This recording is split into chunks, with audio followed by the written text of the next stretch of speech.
রং যেন মোর মর্মে লাগে, আমার সকল কর্মে লাগে। সবাইকে শুভ দোলযাত্রার শুভেচ্ছা। হ্যাপি হোলি আমার উলুবেড়িয়া পৌরসভা ৮ নম্বর ওয়ার্ডের সর্বস্তরের মানুষকে। আপনার আনন্দ অপরের যেন নিরানন্দ না হয়। দোলযাত্রা হয়ে উঠুক, হোলি হয়ে উঠুক সম্প্রীতি এবং শান্তির। ধর্ম যার যার, উৎসব সবার। আরেকটি বিশেষ বার্তা আপনাদের জন্য দিচ্ছি। হোলিতে যারা সমাজ বিরোধী আছে তারা বিভিন্ন রঙে রঙিন হয়ে থাকে, ফলে তাদেরকে চিহ্নিতকরণ করা যায় না।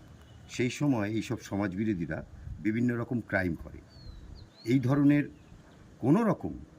কোনো অপ্রীতিকর ঘটনা ঘটলে সঙ্গে সঙ্গে লোকাল থানাকে ইনফর্ম করবেন। সবাইকে শুভ দোলযাত্রা ও হ্যাপি হোলি। জয় হিন্দ, বন্দে মাতরম।